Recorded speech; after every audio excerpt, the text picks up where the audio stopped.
Salut à tous, c'est Stéphane et tu écoutes le podcast Le Switch. Aujourd'hui, je partage avec toi une interview d'entrepreneur. Comme tu le sais, ou peut-être pas encore, ce podcast est dédié aux entrepreneurs, mais plus que cela, il met en lumière ce qui m'enthousiasme le plus, à savoir leurs histoires. Au fil de nos épisodes, nous explorons des vies, des parcours et rencontrons des individus qui bousculent le statu quo, car derrière chaque entreprise, il y a un entrepreneur et avec lui, une histoire fascinante que je m'apprête à partager avec toi. J'espère que tu prendras autant de plaisir à écouter cet épisode que j'en ai eu à le faire. Bonne écoute à toi. Alors, bonjour Sandrine, merci d'avoir accepté cette interview dans notre podcast Le Switch. Je suis ravie de t'avoir, je suis ravie de partager aujourd'hui avec toi. Alors, on va commencer directement, on va rentrer un peu dans le vif du sujet. Je vais demander, Sandrine, est-ce que tu pourrais te présenter, nous dire ce que tu fais aujourd'hui et en quoi consiste l'activité de ta société? Alors moi, je m'appelle Sandrine, j'habite en Suisse et j'accompagne les femmes à développer leur carrière ou leur entreprise. J'ai créé la marque Les Bâtisseuses de demain. C'est pour toutes les femmes qui désirent prendre leur place et avoir un impact dans le monde, que ça soit à petite, moyenne ou grande échelle, et montrer le chemin aux futures générations. Du coup, comment est-ce que tu en es arrivée là? Est-ce que tu peux partager ton parcours? Comment est-ce qu'on devient la fondatrice des bâtisseuses de demain? Alors moi, j'ai travaillé pendant très longtemps. J'ai eu une grande carrière dans le monde corporate, dans une multinationale ici en Suisse, où j'étais dans les achats, donc rien à voir avec le développement personnel. J'étais dans un monde aussi très masculin. J'ai dû faire ma place. Après, je suis tombée enceinte, j'ai eu mon fils et au moment où je suis revenue, on nous a annoncé qu'il y avait une grosse réorganisation au sein des achats où j'étais et mon poste n'allait plus exister en fait. J'ai décidé de me faire accompagner et je me souviendrai toujours, après la première séance qui était en présentiel, parce qu'à l'époque ça se faisait en présentiel, c'était juste waouh! En fait, c'était la révélation. Je me voyais déjà à sa place en fait. Parce que le développement personnel, le développement de carrière, de l'humain, a toujours été quelque chose qui m'intéressait. Plus jeune, j'ai toujours voulu aussi créer mon entreprise, mais c'est vrai que je ne savais pas dans quoi. J'avais pas trouvé, si tu veux, cette pépite, en fait, ce qui me faisait vibrer. J'ai pas trop écouté mon cœur. Au début, j'étais un petit peu comme ça, tête baissée, toujours la femme ambitieuse qui désire faire carrière au sein de la multinationale. Et je me suis un peu brûlé les ailes, je dois dire, et je me suis rendu compte qu'en fait, c'était pas du tout le bon choix. J'ai continué à me faire accompagner par ma coach, et c'est là où j'ai décidé finalement d'entreprendre une formation en tant que coach professionnel certifié. Puis, à côté de mon job, j'ai commencé à accompagner des talents, des managers dans l'entreprise où j'étais en tant que coach. Le 1er janvier 2020, j'ai mon papa qui est décédé en l'espace de 48 heures. On ne s'y attendait pas, il était encore jeune. Enfin, ça a été un peu pour moi le tsunami, on va dire. Je me suis rendu compte que la vie était courte, que ça pouvait nous arriver à tous, voilà, du jour au lendemain en fait. Et ça m'a fait prendre conscience aussi que j'avais pas envie de rester dans un travail où j'étais malheureuse, frustrée, parce que je m'ennuyais clairement. Enfin voilà, j'utilisais plus du tout mon plein potentiel. En plus de ça, ben voilà, étant donné que j'étais pas heureuse, ça avait un impact sur ma vie privée avec mon fils, parce qu'on rentre stressé à la maison, on a de la colère aussi vis-à-vis de nous parce qu'on se sent pas bien. Ouais. Donc voilà, après le Covid est arrivé, j'ai décidé, en fait le Covid, ça m'a permis aussi de prendre du recul parce que je travaillais à la maison et j'ai décidé de créer mon entreprise en plein Covid. J'étais encore salariée, je suis restée salariée jusqu'à, on va dire, été 2021 où là j'ai décidé de vraiment être à 100% pour mon entreprise dans le sens où c'était aussi difficile pour moi d'avoir une entreprise, de travailler à 100%, même on va dire un peu plus que 120%, hein, quand on a C'est des postes à clair. responsabilité. Ouais. Donc c'était compliqué aussi de créer des fondations solides pour mon entreprise.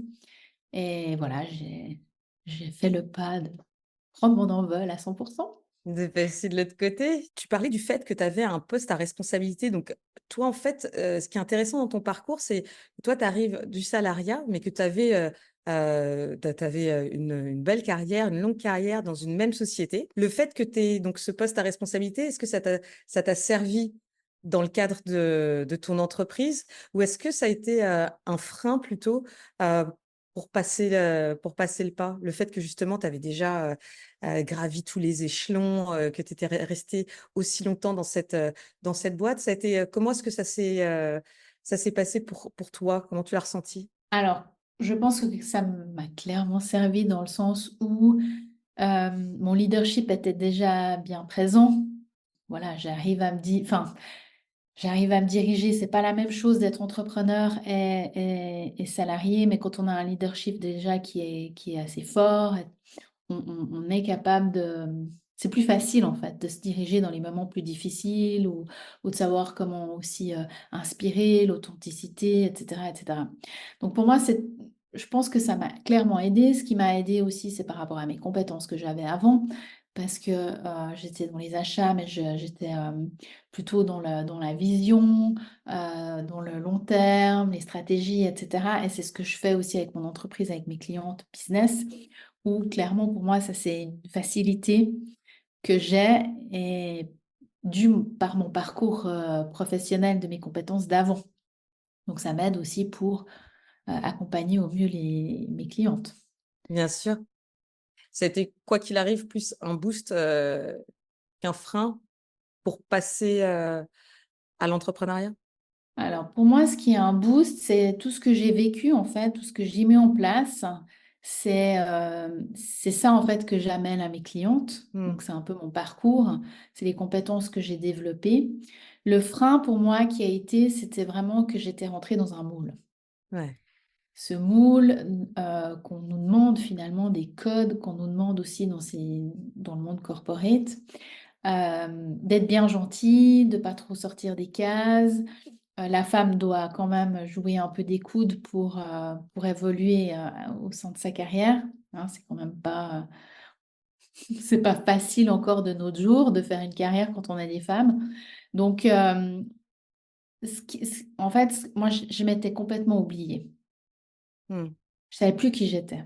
J'étais devenue froide, hautaine, un peu cette businesswoman talon aiguille voilà, qui fait sa place en fait. Mais Ouais. faire sa place pour moi, c'est pas ça. C'est reconnecter à qui tu es en toute authenticité. Mais pour ça, tu dois d'abord aller travailler sur toi et savoir qui tu es au plus profond de toi, hein, que ce soit tes parts d'ombre et tes parts de lumière. Enfin, vraiment accueillir cette personne, les assumer aussi. Et puis après, les intégrer, les transmettre au monde sur les réseaux sociaux, partout. Et ça, j'ai dû apprendre. Parce Hmm. que pour moi, c'était un autre monde et j'avais complètement oublié qui j'étais. Ouais. Tu vois, au fur et à mesure que je fais ces épisodes, vraiment, il y a une chose qui revient énormément et qui pour moi est aussi cruciale, donc je vais te demander ton avis sur ça, c'est la question du timing en fait. Tu sais qu'il faut que ça arrive quand tu es prêt à l'accueillir aussi, à dire: «OK, là, en fait, je suis, à un moment de ma vie où il faut que ça change». Est-ce que tu es d'accord avec ça? Est-ce que c'est quelque chose qui résonne avec ton parcours? Ouais, je pense que c'est un processus qui est assez long, en fait. Quand je pense à Quand j'ai eu déjà mon premier, enfin, ma coach, on va dire plus business ou professionnel, je m'étais déjà fait accompagner plus au niveau de mon développement personnel. Donc là, j'étais déjà à la recherche, je pense, de qui j'étais. Après, il y a eu cette coach plus business qui m'a fait vraiment l'élément déclencheur, mais en fait, c'est ça. Parce que je cherchais, en fait. Je pense que c'était comme si je mettais un petit peu ma toile d'araignée un peu partout. Et au début, on se cherche quand on est un peu perdu comme ça. Et effectivement, je pense que l'élément déclencheur a été peut-être le décès de mon papa. C'était quelque chose que j'en avais déjà parlé avec lui, que je désirais lancer mon entreprise. Et je pense que ça m'a donné en fait le dernier coup de boost. Malheureusement, c'est des événements qui sont comme ça, qui arrivent dans ta vie, qui font que. Mais je pense que rien n'arrive par hasard.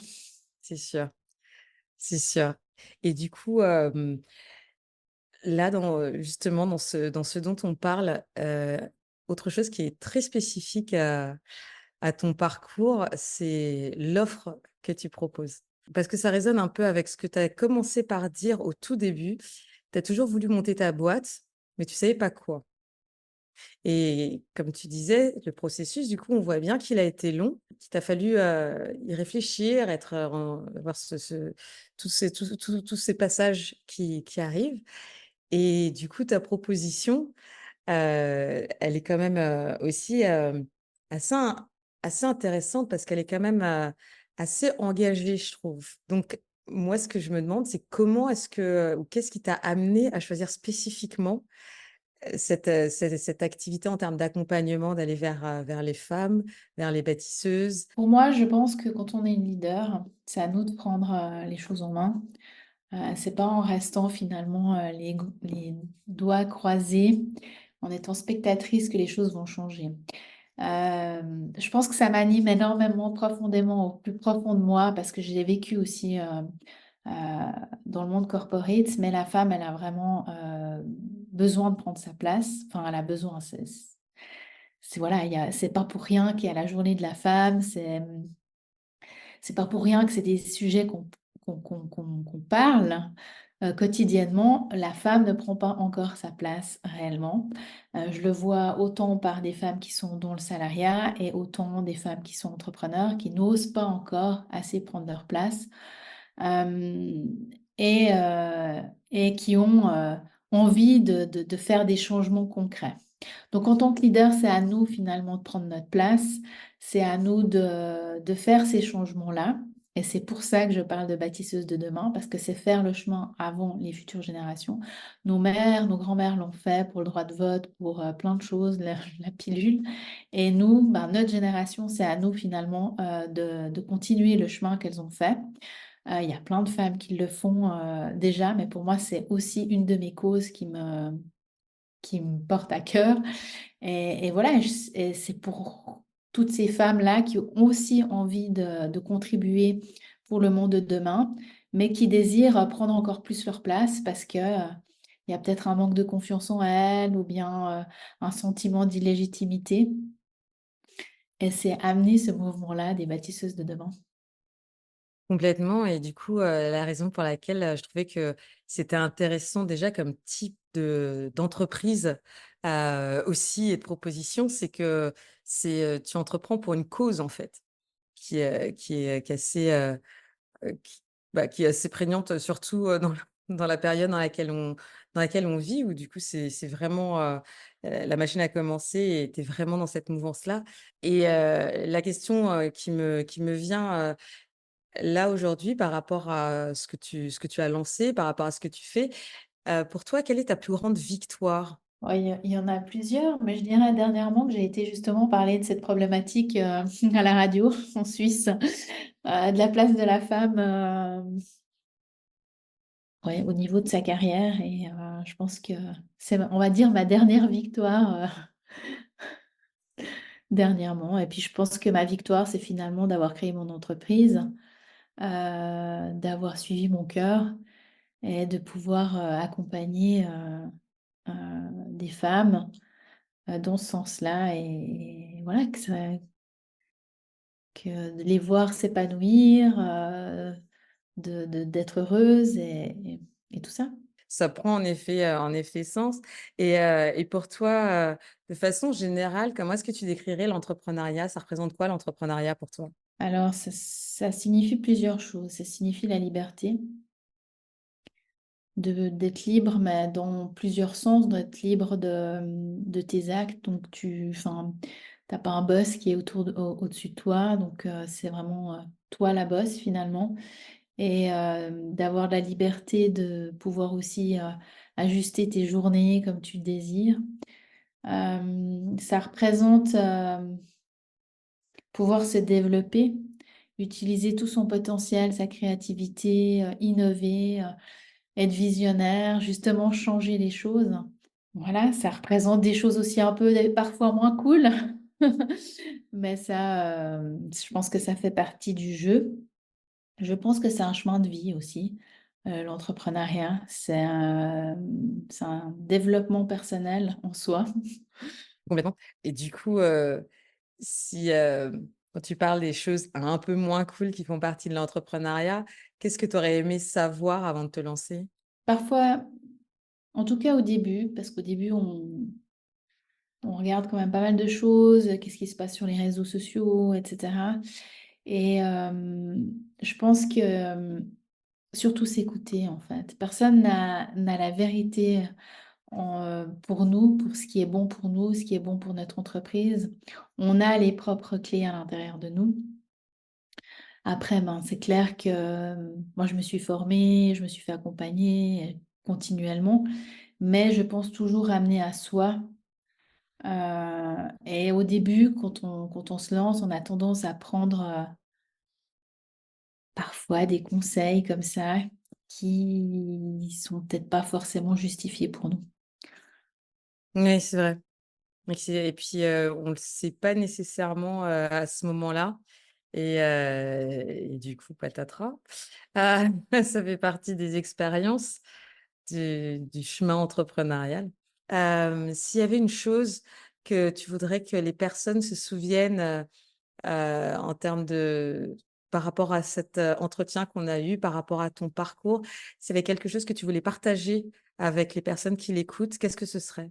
Ne rien lâcher, je dirais. C'est ouais, de rien lâcher parce que finalement, oui, parfois, on peut avoir des défis ou j'aime pas parler d'échecs, mais plus des expériences comme ça qu'on va vivre, que ça soit en tant que salarié ou en tant qu'entrepreneur dans notre vie de tous les jours. Mais si on a un rêve, si on a envie de, voilà, de faire bouger les choses, c'est vraiment de rien lâcher. Et toutes les expériences qui sont moins cool, bah finalement, de voir quel est l'apprentissage qui est derrière. Et c'est ça qui nous fait grandir pour, euh, pour la suite. Mais complètement. Ce long chemin de développement personnel qu'est l'entrepreneuriat. Écoute, je trouve que c'est une, très jolie note pour, terminer cet entretien. Je te remercie énormément Sandrine. Merci pour ce partage. Merci à toi. Merci d'avoir bien voulu, nous donner un peu de ton temps pour nous raconter ton parcours. Je trouve que je suis à peu près sûre que ça va en inspirer plus d'un aussi. À très bientôt et j'invite, les gens à te suivre et à voir ce que tu fais parce que et surtout pour, ces bâtisseuses de demain, parce que je pense qu'en effet, c'est source d'inspiration. Merci Sandrine. Merci beaucoup. Chers auditeurs, nous arrivons donc à la fin de cet épisode. N'oublions jamais qu'au cœur de chaque entreprise, il y a un entrepreneur et avec lui une histoire unique à raconter. Merci d'avoir suivi cet épisode du podcast Le Switch, c'était Stéphane. Reste à l'écoute pour de nouvelles histoires passionnantes d'entrepreneurs et d'entrepreneuses qui écrivent leur propre destin. Si tu as aimé cet épisode, n'hésite pas à me le faire savoir en y mettant 5 étoiles sur ta plateforme ou en me laissant un commentaire sur mon compte Instagram Stéphane_le Switch. Je répète, Stéphane_le Switch. À dans un mois pour un nouvel épisode.